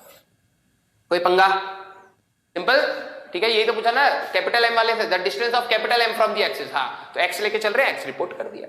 Okay, अगला क्वेश्चन। तो पिछला क्वेश्चन था हमारे पास सर्कुलर मोशन पे। Okay, an aircraft executes a horizontal loop eight a speed of 800 kilometre per our. एक हमारे पास हवाई जहाज है, मान लो स्पेस एक्स का, हम स्पेस एक्स के मालिक, तुमने हमें बना ही दिया है, तो हमारे पास एक स्पेस एक्स का जहाज है जो अजीब सा लग रहा है, थोड़ा अच्छा सा बना लेते हैं, इज्जत है, राइट। अब इस टाइप से हमारे पास एक स्पेस एक्स का सस्ता जहाज, एक सस्ता इलॉन मस्क आपके लिए लाते हुए, and aircraft execute a horizontal loop, मतलब ये इस टाइप से हमारे पास स्पेसएक्स का जहाज घूमेगा हॉरिजॉन्टल लूप में at a speed v equal to 800 kilometre per hour, ठीक है। ओके, आंसर मीटर्स में है तो हम लोग कन्वर्ट कर लेंगे। With a wing banked eight an angle of 30 degree, what is the radius of the loop. ये बिल्कुल साइकिल के जैसे, साइकिल जब आप मोड़ते हो तो हल्का सा बेंड होना पड़ता था, याद है, tan theta equal to v square by R G, है ना। अब मेरे को एक हल्का सा डाउट बताना, ऑल्दो इतना ज्यादा इंपॉर्टेंट नहीं है, लेकिन फिर भी, जब साइक्लिस्ट बेंड होता था तो एक नॉर्मल रिएक्शन होता था जिसका एक component n sin theta mv square by r के बराबर करते थे और n cos थीटा mg के बराबर करते थे। हाँ या ना, याद आ रहा है? सर जी डेरिवेशन याद नहीं, सर जी डेरिवेशन याद नहीं है हमें। बेटा ये डेरिवेशन नहीं था, ये कंसेप्ट था, रट्टा है फॉर्मूला। दोनों का रेशियो ले लो, tan theta equal to v square by R G होता था। बेटा जिस चीज को फिजिक्स में तुम डेरिवेशन कहते हो वो एक्चुअली में कंसेप्ट होता है। ओके, अच्छा यार, साइक्लिस्ट तो बेंड इसलिए कर पा रहा है कि नॉर्मल का एक कंपोनेंट इस साइड बेंड हो जाता है और वो टर्न ले पाता है, क्योंकि आपको बताया होगा कि कभी भी कोई सर्कुलर मोशन होता है तो एक सेंट्रीपिटल फोर्स की जरूरत है। साइक्लिस्ट जब बेंड होता है तो नॉर्मल रिएक्शन का एक कंपोनेंट सेंट्रीपिटल फोर्स काम करता है, तो हो गया काम। एरोप्लेन में नॉर्मल रिएक्शन कहां है? इसका एक तो वजन है और ये आगे जा रहा है। अगर एक एरोप्लेन ऐसे जा रहा है तो इसका वजन तो नीचे था और ये आगे जा रहा है, तो ये नीचे क्यों नहीं गिर रहा? वजन लग रहा है, तो इसको कौन बैलेंस आउट कर रहा है? कौन कर रहा है? आधे बच्चे। अच्छा क्वेश्चन, ये तो सोचा ही नहीं सर। अरे सब सोचवाया गया है, सब बर्नौलीज बताई गई थी ना। लिफ्ट, लिफ्ट, एरोडायनेमिक लिफ्ट, ये एरोडायनेमिक होता है रे, एरोडायनेमिक लिफ्ट होता है। नॉर्मल रिएक्शन का काम एरोडायनेमिक लिफ्ट करता है, मतलब जब भी प्लेन जा रहा है इसका वजन तो नीचे है, एक लिफ्ट हवा के प्रेशर डिफरेंस की वजह से एक लिफ्ट होता है, तभी तो प्लेन ऊपर उठता है अपने आप, नहीं तो वजन लग रहा है अपने आप ऊपर उठ जाओगे क्या? नहीं, राइट। तो जब ये प्लेन को बेंड होना होता है तो हल्का सा बैंक करता है, बैंक, राइट, किसी एंगल पर। तो जैसे मान लो अभी सीधे जा रहा है तो लिफ्ट ऊपर है, अगर ये 30 डिग्री घुमा तो लिफ्ट भी 30 डिग्री घूम रहा है। देखो जितना एंगल मैं हॉरिजॉन्टल से बनाऊंगा देखना, उतना ही तो ये वर्टिकल से घुमा। तो यहां पर जब ये बैंक होता है बेटा, तो लिफ्ट हमारे पास उतने ही एंगल थीटा से अगर है, इसका वजन mg है, तो L sin थीटा इसको एक सर्कुलर ट्रैक में घुमाने में मदद करता है और L cos थीटा इसके वजन को संभालता है। वही situation tan theta equal to v square by R G यहां पे भी लग सकता है। पूछा क्या है? रेडियस। तो रेडियस अगर हम लोग बात करें तो tan theta equal to v square by R G था बेटा, तो रेडियस हो जाएगा v square by tan theta G. तुम्हें सब कुछ, अच्छा g भी है, g की वैल्यू 10, v की वैल्यू 800 दे रखी है ना, 800 किलोमीटर प्रति घंटा, 800 किलोमीटर पर आवर, और थीटा की वैल्यू शायद 30 डिग्री दे रखी है, 30 डिग्री। आप इसको सॉल्व करें, फॉर्मूले में डालें और आंसर टेलीग्राम पे रिपोर्ट करें। देखिए कौन कौन बच्चा होमवर्क भी करता है या नहीं। This is going to be a homework. Okay, गलती ये मत करना कि किलोमीटर पर आवर में धर दिया, भैया मीटर पर सेकेंड में कन्वर्ट करना पड़ेगा, मीटर में दे रखा है। ओके, कोई पंगा। आप सभी को ये टेलीग्राम पे रिपोर्ट करना है। मैं ये देखूंगा कि कितने बच्चे इस लेक्चर के बाद कलम भी उठा रहे हैं। आधे बच्चे प्रवचन सुनते हैं, अच्छा अच्छा अच्छा, सही कहा सर ने, मजा आ गया, मजा आ गया। पेन नहीं चला रहे बेटा, अगर आप कलम नहीं चलाओगे तो एग्जाम में चलाना और मुश्किल हो जाएगा। ये आपके लिए बहुत ज्यादा इंपॉर्टेंट है कि आप प्रैक्टिस पेन के साथ करें। अगर आपको लग रहा है ना कि सर मैं तो सिर्फ फॉर्मूले रिवाइज कर रहा हूं, फॉर्मूले लिख के रिवाइज करो। जो चीज आप मन में कर रहे हो उसको 10 बार में कर रहे हो ना, लिखने के बाद वो हो सकता है 2 या 3 बार में इतनी भयंकर तरीके से याद हो जाए कि कोई भुला ना पाए। अगला question, force time graph for linear motion. अब देखो ft ग्राफ दे दिया है, ft, ठीक है। इनिशियली एट रेस्ट u की वैल्यू 0, हरियाणा में 0 नहीं बोलते, 0 बोलते, ज, ठीक है। मजाक बना के रख दिया है, मजाक नहीं मजाक, गज्जक वाला ज। क्या क्या दिया है भैया? Force time graph of a linear body initially at rest as shown in the figure, the segment shown are in circle, ये चट सर्कल है। The linear momentum gained in 4 second, means momentum after 4 seconds बताना है। Sir ji force और time में से मैं कैसे करूंगा? अभी बताया था impulse momentum theorem, impulse momentum theorem बताया था ना। फोर्स इनटू टाइम चेंज इन इंपल्स P2 माइनस P1 होता है। हम लोग यहां पे अगर एरिया निकाल ले, याद रखना कंसेप्ट, एरिया सिग्मा बता रहा था ना मैं, सिग्मा FT, सिग्मा मतलब जोड़ते हुए जाना, इसको F into DT equal to change in momentum होता है। कभी भी फोर्स और टाइम का ग्राफ मिल जाए तो याद रखना बेटा, एरिया अंडर FT ग्राफ हमारे पास P2 माइनस P1 होता है। P2 क्या तेरे को? नहीं सर जी छोड़ दो, आप भुसंड हो, गेंडे हो, मार दोगे जान से। अब बात सच भी है बेटा, जब हम मारने पे आते हैं ना तो हम ये भूल जाते हैं कि जान से नहीं मारना, हम मार ही डालते हैं, डायलॉग था। अच्छा आजा भाई, तो हमें क्या चाहिए था भाई? हमें 4 सेकेंड तक का मोमेंटम गेन बताना है। तो 4 सेकेंड ये है तो इसका ये वाला एरिया निकाल दो। एक सर्कल का आधा एरिया कितना होता है? Sir ji pi R square. मारे तुम्हें, पाई आर स्क्वायर नहीं, एरिया आएगा हमारे पास भाई और बहनों पाई आर स्क्वायर बाय 2, क्योंकि आधा है ना। रेडियस कितना है इसका?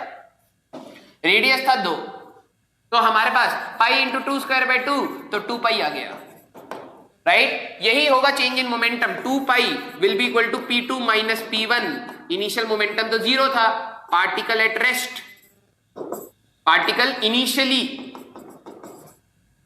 Eight rest, right. तो हमें फाइनल मोमेंटम मिल गया, तो उन्होंने ये मोमेंटम पूछा था, तो 2 पाई हमारे पास, that will be the answer. तो ये क्वेश्चन का कंसेप्ट क्या आ रहा है? Impulse momentum theorem. Force into time से भी इंपल्स मिलता है। इंपल्स अगर आपको निकालना है तो या तो फोर्स इंटू टाइम करो, या चेंज इन मोमेंटम निकालो, या एरिया अंडर FT ग्राफ निकालो। अगर वो 8 सेकेंड तक पूछता, अप टू 8 सेकेंड, तो क्या करते? नीचे वाला लोअर एरिया नेगेटिव, क्योंकि यहां पे कहीं नेगेटिव नहीं है तो पंगा नहीं है, अपर एरिया पॉजिटिव लेके चलना है, ठीक है। तो ये चीज आपको ध्यान रखनी है, कोई पंगा? Simple, okay. आओ आगे अगला क्वेश्चन देखा जाए। An object at rest suddenly explodes.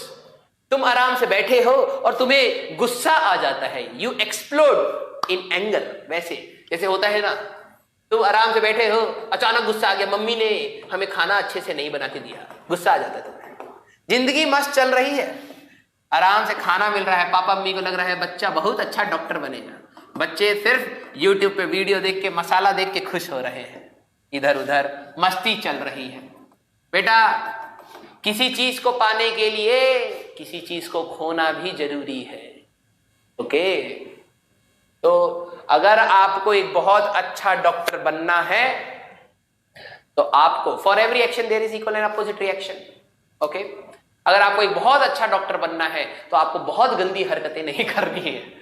आप अपना समय बर्बाद मत कीजिए, इंसान को सबसे बड़ी दिक्कत पता क्या है इंसान की? इंसान को हमेशा लगता है कि उसके पास समय है। सबसे बड़ी बात, सब हमेशा लगता है अच्छा यार कल है ना, अभी तो टाइम है, कर लेंगे। प्रोक्रेस्टिनेशन की आदत होती है। प्रोक्रेस्टिनेशन मींस कल कर लेंगे यार, परसों है।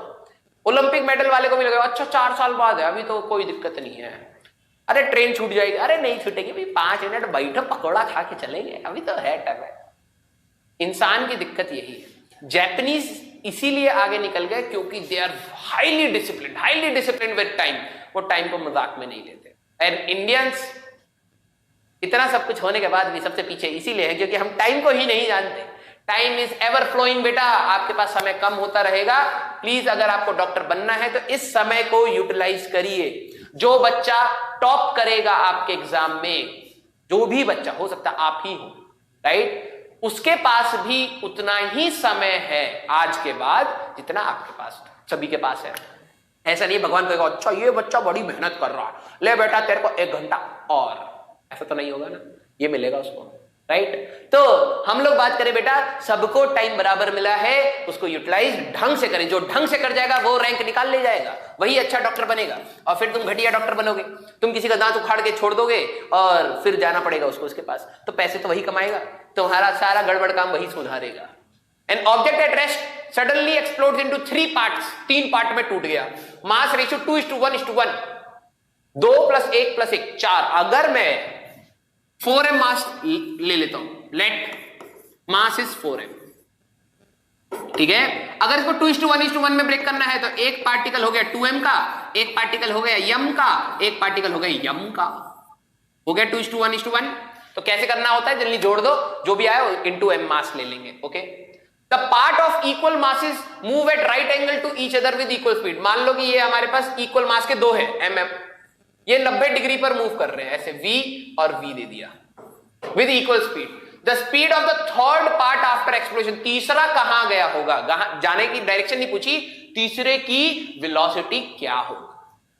अब जरा देखो, this is a concept of हमारे पास रिकॉइल ऑफ गन, याद आ रहा है रिकॉइल ऑफ गन। हमारे पास अगर इनिशियल मोमेंटम 0 है तो फाइनल मोमेंटम भी 0 रहेगा, अगर F एक्सटर्नल 0 है। जब भी कोई एक्सप्लोजन होता है तो बाहर से नहीं बम फोड़ते, ऐसा नहीं कि इतना बड़ा बम पड़ा है ले बेटा बम फोड़ दिया ले, ऐसा नहीं होता ना, हाथ से नहीं करते ना। उसके अंदर तुम माचिस लगाते हो और छोड़ देते हो, थोड़ी देर बाद वो बत्ती जलते हुए अंदर जाती है और फिर क्या होता है, बूम, एक्सप्लोजन।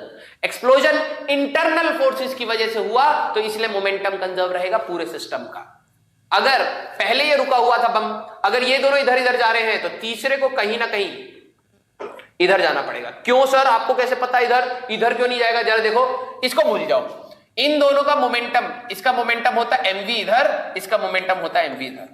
जब दो vectors equal in magnitude 90 degree पर होते हैं तो इनका मोमेंटम आ जाता √2 टाइम्स, तो √2 mv इधर होता है ना। तो भाई जब इनिशियल मोमेंटम 0 था, 2 पार्टिकल का मोमेंटम इधर आ रहा है, तीसरे को उधर ही तो जाना पड़ेगा कैंसिल आउट करने के लिए, तो 2m × v' मान लो, इक्वेट कर दो, तो 2mv' must be equal to √2 mv, है ना। यम से यम गया, v' हो जाएगा v/√2, ऑप्शन ढूंढ लो, v/√2, that will be the answer. Simple. चला जाए अगले क्वेश्चन पे। हमारे पास in the figure shown position time graph, xt graph हमें दे दिया है, x और t ग्राफ दे दिया, okay. Mass 0.1 kg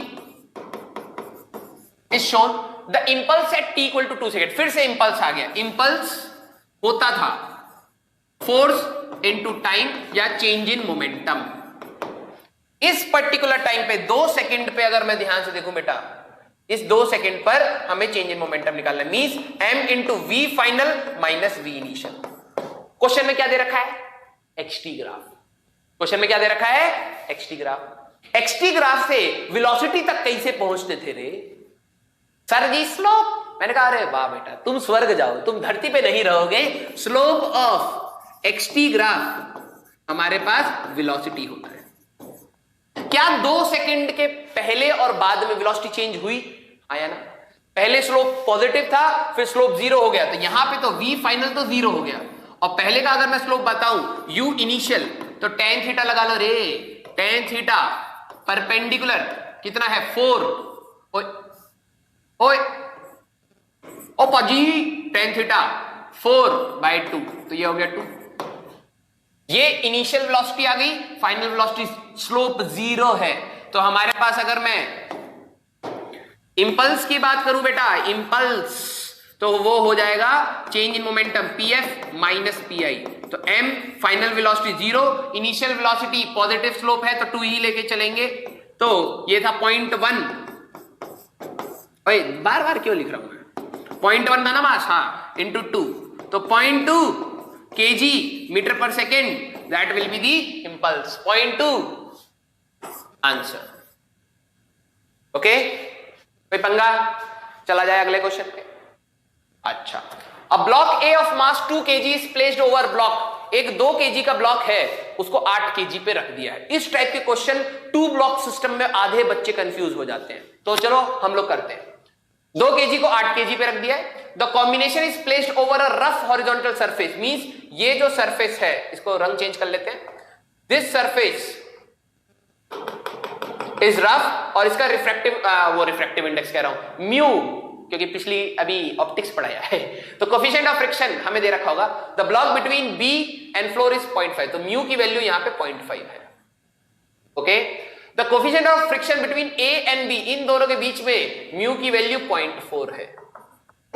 the horizontal force 10 Newton आपने नीचे लगाया है, the force of friction between A and B, आपको ये बताना है।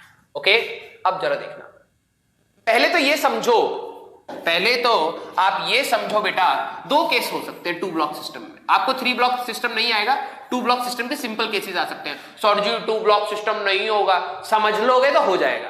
देखो, सबसे पहली चीज कहां से बताना स्टार्ट करूं, रुको रुको रुको रुको, मैं इसको स्मूथ ले लूंगा तो बहुत आसान हो जाए। चलो पहले हम स्मूथ लेते हैं।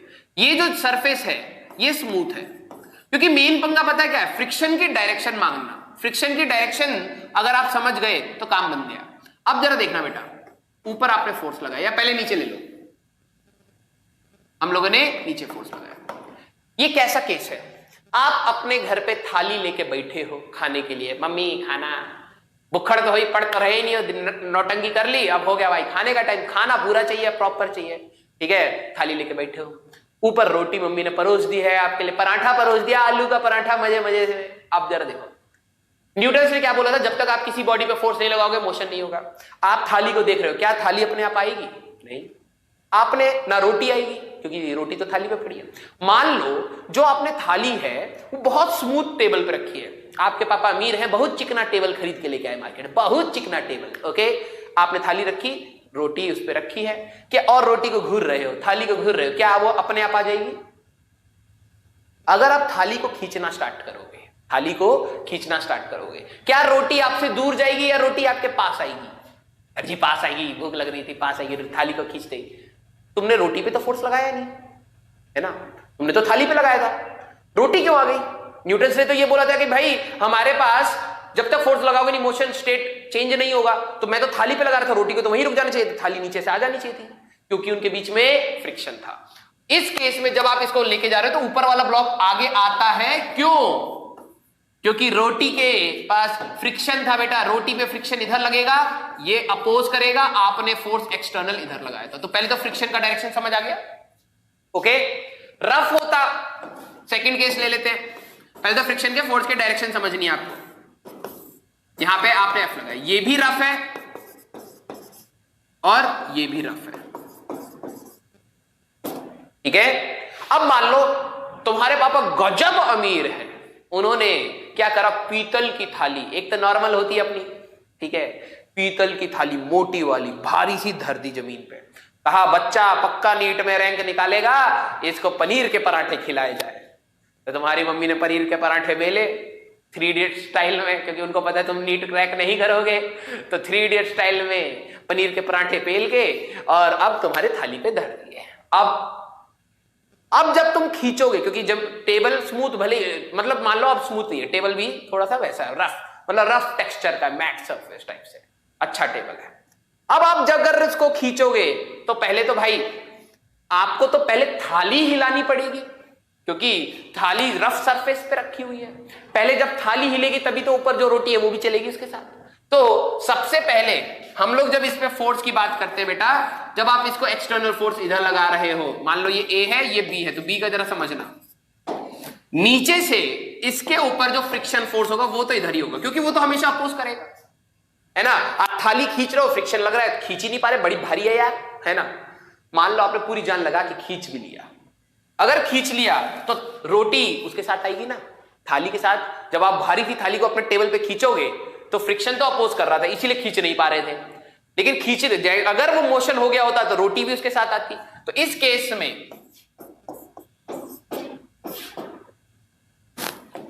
में हमारे पास फ्रिक्शन ऐसे लगता, रोटी के ऊपर आगे की साइड, क्योंकि रोटी आपके पास आई है और वो एक्शन है तो रिएक्शन ऐसा होता। सिंपल। उल्टा समझो, अगर मान लो मैं फोर्स ऊपर लगा रहा हूं, यही दो ब्लॉक्स हैं और अभी के लिए स्मूथ है,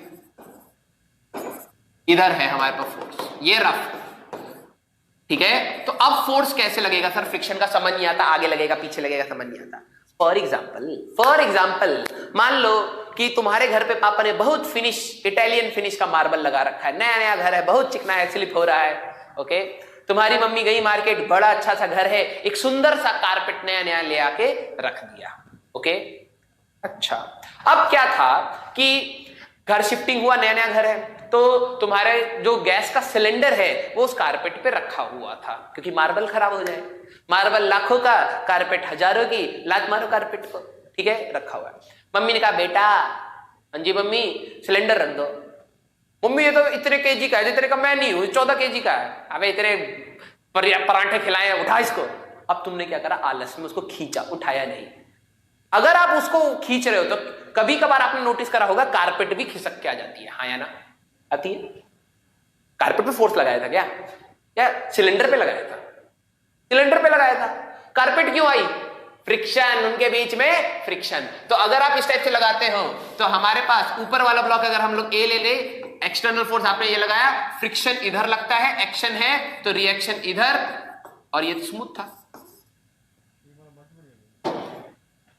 ये है आपका सिलेंडर, ये है आपका कारपेट। कारपेट इसलिए आगे आता है क्योंकि इनके बीच में रिलेटिव मोशन होने वाला है, फ्रिक्शन उसको आगे लेके जाएगा, तो ये केस होता है। अगर जमीन भी रफ होती सर, ये भी रफ होता, तो भाई कारपेट उस पे आगे की साइड स्लिप हो रहा है, फ्रिक्शन इधर लग रहा होता, और कुछ नहीं। ये हमारे पास टू ब्लॉक सिस्टम में सारे केसेस हो जाते हैं। अच्छा, क्वेश्चन ही भूल गया मैं तो फ्लो में बह गया। अच्छा, ब्लॉक ए ऊपर वाला है, 2 kg is placed over 8 kg. The combination is placed over a rough horizontal surface. एक rough horizontal surface पे रखा है। Coefficient of friction between B and E ये हम लोगों ने देख लिया। अच्छा, पूछा क्या है भाई ये बताओ ना। और horizontal force 10 न्यूटन, हम लोगों ने 10 न्यूटन का यहाँ पे फोर्स लगा दिया है। The force of friction between A and B, इन दोनों के बीच का फोर्स। तो पहले ये तो वही हो गया, हमारे पास पीतल की थाली बहुत भारी, उस पे एक आलू का पराठा पड़ा है, वैसे ही है, ठीक है। अब जरा देखो भाई, हमारे पास इन दोनों के बीच में ओवरऑल सिस्टम की बात करूं तो हमारे पास यहां पे जो फ्रिक्शन फोर्स आता, फ्रिक्शन फोर्स मैक्सिमम वैल्यू कितनी होती? वो होती mu times normal reaction. Mu है 0.5 और नॉर्मल रिएक्शन इन दोनों का वजन होता 80 और सॉरी 100, है ना। 8 + 2 ठीक है 100, 50 न्यूटन। मतलब यहां पर अगर आप 50 न्यूटन तक नहीं लेके जा रहे तब तक तो ये चलेगा ही नहीं, समझ गए। वो थाली का फ्रिक्शन जमीन पे मान लो 50 न्यूटन था, जब तक आप 50 न्यूटन नहीं लगाओगे थाली हिलेगी नहीं। आप अपनी मेहनत लगा रहे हो 10 न्यूटन की, क्या थाली हिल जाएगी? नहीं। तो मैं यहां पे बात करूं बेटा, F external is less than friction की लिमिटिंग वैल्यू। देखो तुम लगा रहे हो 10 न्यूटन, फ्रिक्शन 50 न्यूटन तक झेल सकता है, तो क्या करेगा? एडजस्ट कर लेगा। आपने 10 लगाया तो ये भी 10 न्यूटन लगा के इसको रोक लेगा। इनके बीच में कुछ मोशन हुआ क्या? उसको तो ऊपर वाले को तो पता ही नहीं कि नीचे मेहनत भी हो रही है, तो वो क्या कहेगा? भैया कुछ नहीं है, कोई मोशन नहीं, कोई टेंडेंसी नहीं, कुछ नहीं, फ्रिक्शन 0, आंसर। तो ओवरऑल इस क्वेश्चन में कंसेप्ट हमारे पास टू ब्लॉक सिस्टम का यूज हुआ, और कहीं ना कहीं फ्रिक्शन एक सेल्फ एडजस्टिंग फोर्स होता है। जब तक आप उसकी लिमिटिंग वैल्यू तक नहीं पहुंचोगे तब तक मोशन स्टार्ट नहीं होगा। तो उसके ऊपर क्वेश्चन था, हो गया। तो बेटा अगला क्वेश्चन देखा जाए, a smooth block is released, ठीक है, हमारे पास a smooth block is released at an angle of 45 degree. हम लोगों ने 45 डिग्री पर हम लोगों ने इस टाइप से एक स्मूथ ब्लॉक को रिलीज कर दिया है, okay, and then slide the distance D. मान लिया ये हमारे पास डिस्टेंस डी है। तो आपने बेटा फ्री बॉडी डायग्राम में तो सीखा होगा ना, यहां पर हमारे पास mg cos 45 हो जाएगा, कितनी बार कर लिया ये तो अब तो, और नॉर्मल रिएक्शन ये mg sin 45 हमारे पास ये आता। तो यही तो इसको एक्सेलरेट करता, तो mg sin 45 equal to ma होता, तो a की बात करोगे बेटा तो g/√2 हमारे पास एक्सेलरेशन आता। एक्सेलरेशन कांस्टेंट है तो काइनेमेटिक्स की equation s equal to ut plus half at square लगाया जा सकता है, ठीक है। तो डिस्टेंस d u0 है, half g/√2 into t square. पहले में इक्वेशन ये हो गया। अच्छा अगला, अब क्या किया है, distance d, the time taken to slide is n times as much to slide the incline than on smooth incline. अब ये क्या कह रहा है कि इसकी जगह पर हमारे पास एक रफ इंक्लाइन आ गया, मतलब ये रफ सरफेस। अगर मैं आप फ्री बॉडी डायग्राम बनाऊं तो अभी भी mg sin 45 इधर ही होगा, नॉर्मल रिएक्शन इधर ही होगा, mg cos 45 इधर ही होगा, और फ्रिक्शन होता बेटा म्यू टाइम्स नॉर्मल रिएक्शन, तो म्यू mg cos 45 इधर होता। पहले तो जरा इसकी एक्सेलरेशन देखो, ले जाने वाला फोर्स ये mg sin 45 minus mu mg cos 45 equal to ma, ठीक है। तो g/√2 minus mu g/√2 equal to a, तो g कॉमन ले लो, तो g/√2 कॉमन ले लो, तो 1 माइनस म्यू नया एक्सेलरेशन आ गया होता a प्राइम। अब इस वाले केस में इन्होंने कहा है कि जो नया टाइम है, यहां पे टाइम मान लो t प्राइम, ये n टाइम्स हो गया है इनिशियल वाले के, तो s equal to ut plus half at square अगर मैं लगा दूं तो क्या आएगा भैया, distance d, initial velocity 0, half acceleration की बात करें तो g/√2 into 1 minus mu into नए टाइम का स्क्वायर। क्योंकि दोनों का डिस्टेंस सेम ही है तो इक्वेट ही कर दो भाई, ठीक है। तो ये आ जाएगा, पहले वाले का था half g/√2 into t square, और इसका आ जाएगा half g/√2 into 1 minus mu into t square, ठीक है, खचाक खचाक। अच्छा टी प्राइम का स्क्वायर, तो टी स्क्वायर इक्वल टू हमारे पास ये कितना आ जाएगा, 1 माइनस म्यू, और टी प्राइम था n टाइम्स, तो n स्क्वायर टी स्क्वायर, या था खचाक खचाक, 1/n square equal to 1 minus mu, और म्यू को देखोगे बेटा तो 1 माइनस 1/n स्क्वायर आंसर आता, ठीक है। अच्छा दो ऑप्शन दे रखे हैं हमारे पास, क्योंकि मोशन में है तो काइनेटिक ही हम लोग लेंगे, स्टैटिक नहीं लेंगे, ओके, क्योंकि चल रहा है, ओके। अगला क्वेश्चन देखा जाए, an object is kept on a smooth incline plane, एक ऑब्जेक्ट है स्मूथ इंक्लाइन प्लेन पे रखा हुआ है, ऑफ लेंथ l, ये लेंथ है l, okay, height is 1 metre. तो horizontal acceleration to be imparted, कितनी हॉरिजॉन्टल एक्सेलरेशन इंपार्ट करें to incline plane so that object is stationary, कितनी बार आ गया भाई, acceleration equal to g tan alpha, करा था है ना, नॉन इनर्शियल फ्रेम वाला। तो हमारे पास अल्फा ये ले लो, तो tan अल्फा कितना हो जाएगा, परपेंडिकुलर ओवर बेस। कुछ बच्चे परपेंडिकुलर ओवर हाइपोटेन्यूज, बेटा इतना मार खाओगे, इतना मार खाओगे कि कितनी बायो पड़ी है वो भी भूल जाओगे, राइम कर दिया। अच्छा परपेंडिकुलर हो जाएगा इसके सामने वाला 1, और बेस हो जाएगा अंडर रूट में l² माइनस 1, नहीं तो बेटा फिर से सॉल्व करना पड़ता है, इस रिजल्ट को याद रखो। तो g अंडर रूट में l² माइनस 1, तो g अपॉन अंडर रूट में l² minus 1, that will be the answer. समझ आया, ओके। तो ये क्वेश्चन पूरा पीछे वाले के रिजल्ट एनालिसिस पे ही है। अच्छा, force required to just move a body up a incline plane is double. अच्छा तो पहले ये समझो, एक इंक्लाइन प्लेन है बेटा, ठीक है, इसका एंगल फाई है, दे दिया है। तो just to prevent it from sliding down, if theta is the angle of friction, means angle of friction ये होता था mu equal to tan theta.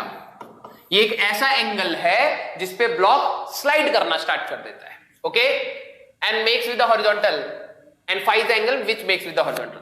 अच्छा ये स्मूथ है बेटा, तो force required to just move a body up a incline plane, ऊपर ले जाने के लिए, तो mg इधर sin थीटा होगा, इतनी बार रिजॉल्व कर लिया। ऊपर ले जाने के लिए जब बात करोगे तो फ्रिक्शन कहां लगेगा, फ्रिक्शन नीचे लगेगा, उसको अपोज करेगा, तो म्यू mg cos थीटा इधर होगा। तो ये वाला जो फर्स्ट f1 की बात करें तो ये आता बेटा mg sin theta plus mu mg cos theta, ये होता। ओके, अच्छा, सेकेंड सिनेरियो उन्होंने क्या दे रखा है उसको पढ़ो, कि यही इंक्लाइन है फाइव, थीटा की जगह पे फाइव, बेटा गलती नहीं, क्योंकि हमारे पास थीटा और कुछ भी दे रखा है, आदत हो रखी है हमें थीटा लगाने की, ठीक है। तो mg साइन फाइव और कॉस फाइव, तो f की बात करें तो mg sine phi plus mu mg cos phi, ये आता।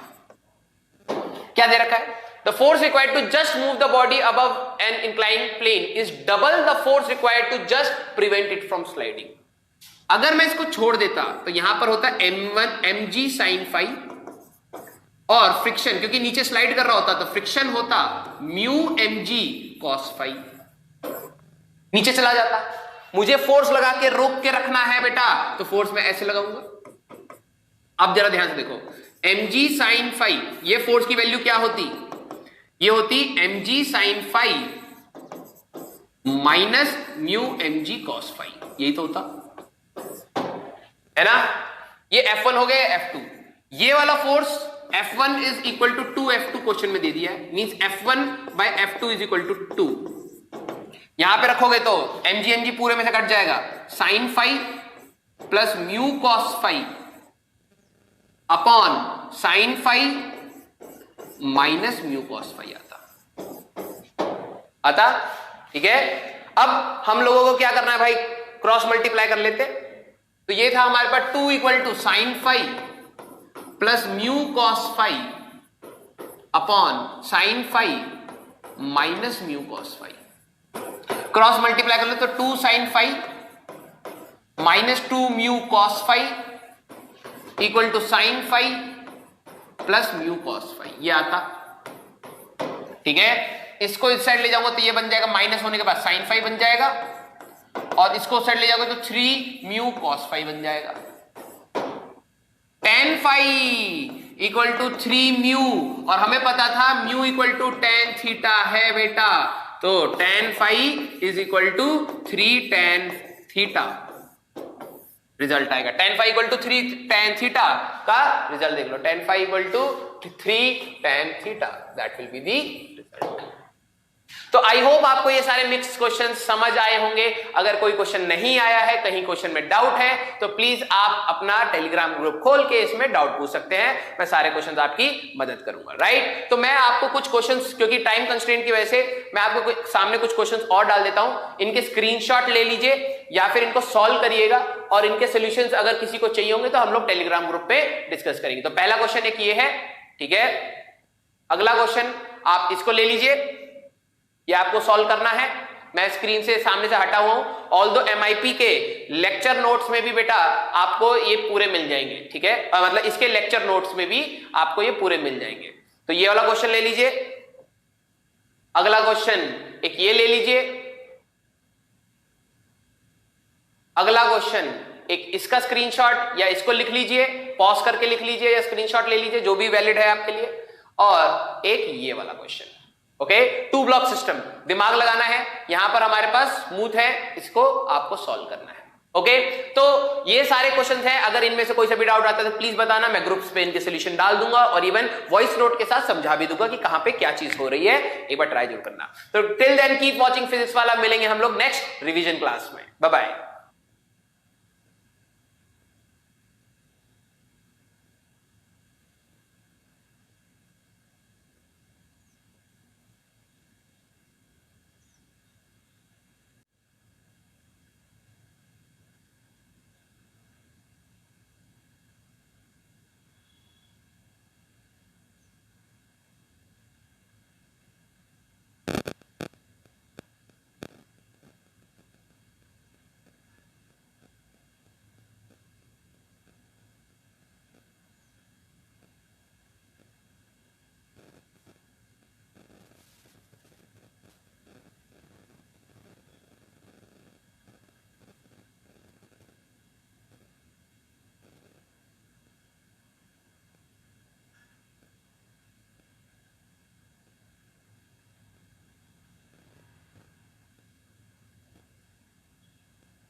ఇగో